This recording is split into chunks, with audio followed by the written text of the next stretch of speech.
Ration షాపులలో సన్న బియ్యం వచ్చి సరిపోయింది గాని అదే దొడ్డు బియ్యం ఇచ్చుంటే ఏ ఒక్కలింట్లో సుధా రేషన్ బియ్యం కనబడకపోవు.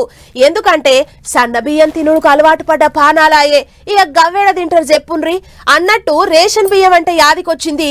ఇప్పుడు సర్కారిస్తున్న కూపన్ బియ్యం ఉన్నాయి కదా, అహో గా బియ్యం మీద ఓ ముచ్చట పట్టుకొచ్చిన గదేందో మీరే చూడుండ్రి. ఇన్నొద్దులు రేషన్ బియ్యం బయట అమ్ముకొని ఎంత తప్పు చేస్తున్నామో చెప్పే ముచ్చటగిది. మనం నెల నెల కూపన్ బియ్యం తెచ్చుకుంటాం కదా, అగోగా బియ్యం సర్వల పోసి కడిగేటప్పుడు నీళ్ల మీద అవేంటివో పచ్చపచ్చగా తేలాడుతుంటాయి. ఇక వాటిని చూసి రేషన్ బియ్యంలో ప్లాస్టిక్ బియ్యం వస్తున్నాయి ఎట్లా అని చాలా మంది శాస్త్రవేత్తలకు మించి పరిశోధన చేస్తుంటారు. కనుక పచ్చపచ్చగా అవపడేవి ప్లాస్టిక్ రైస్ కాదు, ఫోర్టిఫైడ్ రైస్ అంట. అగో ఫోర్టిఫైడ్ రైస్ ఏంది అని పరిచయం కాకుర్రి. బియ్యం పిండికి iron, folic acid, vitamin B12 అసంటి పోషకాలు దండిగా కలిపి మళ్ళా బియ్యం గింజల లెక్కనే తయారు చేస్తారట. ఇక తయారు చేసిన గింజలను మనకిచ్చే రేషన్ బియ్యంలో కలుపుతారు సెంటర్ వాళ్ళు. మరి దాంతో ఏం ఫాయిదా అని అంటే, పెయ్యికి బలాన్ని ఇచ్చే ఒక రకమైన బలం పువ్వా.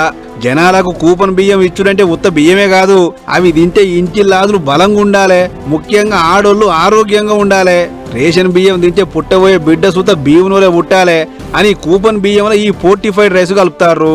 ఇక ఈ ముచ్చట మనకు తెలియక చోల్ కంట్రోల్ బియ్యం ఎవరు తింటరే అని తెచ్చుడే ఆల్చాం.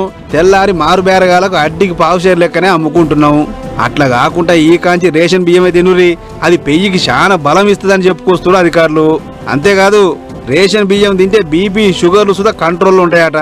కిరాణం దుకాణాలు బియ్యం షాపులలో దొరికే పాలిష్ బియ్యంతో పోల్చుకుంటే ఈ బియ్యం 3 రెట్లు నయం అంటుర్రు. మరి చూసిరు కదా పబ్లిక్, సర్కార్ ఇచ్చే రేషన్ బియ్యం పెయ్యికి అన్ని తీర్ల మంచిదట. తినురు ఇప్పటికైనా.